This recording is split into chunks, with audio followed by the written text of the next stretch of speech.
tips to make sure that you can retire in the next 365 days, we brought in probably the best guest we've ever had on this show. I'm so excited to bring on Peter the Man Keller. He's a certified financial planner. He's a senior financial advisor, 20 plus experience in the business. Al's going to break things down with Pete to look at the financial things, what you can control, right? And then we're also going to look at the non-financial things that you want to make sure that you look at, because controlling the things you can control is key. We're looking at risks, costs, and taxes. But enough of me. Let's bring on Alan and Big Peter Keller. Well, Pete, thanks so much for joining us. And let's jump right into, we're talking about action plans, retirement action plans. What are some of the key elements that should go into a plan?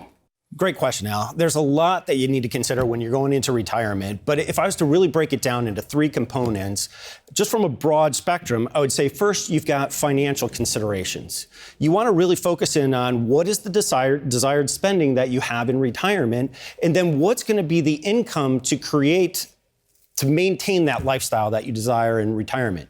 Then the second one is going to be timing. When are you going to retire?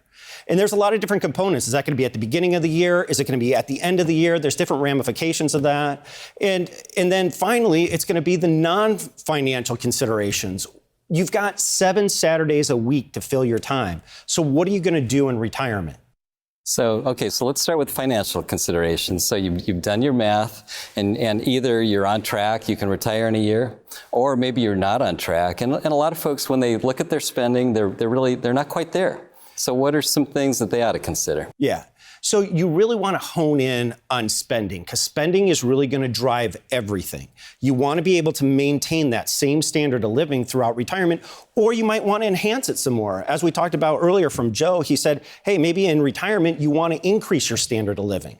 All right, well, the best approach to doing that is to put pencil to paper and start mapping it out and really figuring out what it takes to retire. And then you're going to backfill and see, all right, well, how much of a nest egg do I need in order to maintain that same standard of living?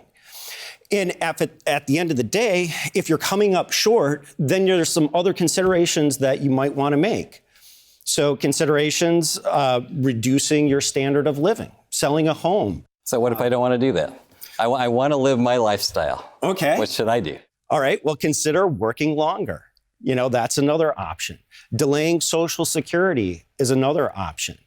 Of course, you've got reducing spending or working part-time in retirement. Yeah, and I think a lot of people, that's what they're going to choose probably, right? Because they may want to work part-time anyway just for something to do, but it also adds a little extra income. So let's talk about timing issues, because it's not just about when you decide to quit.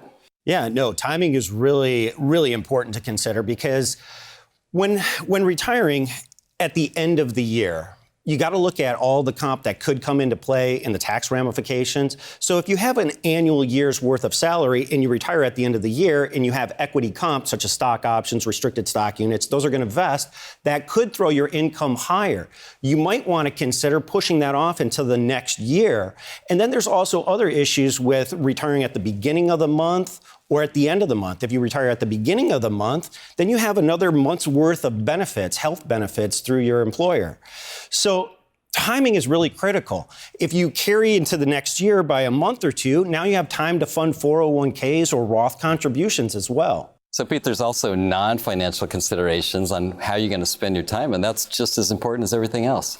Yeah, with retirement, you now have 7 Saturdays a week to fill your time. So what are you going to do? A lot of people consider going out volunteering, pursuing another business interest of their own that they're passionate about.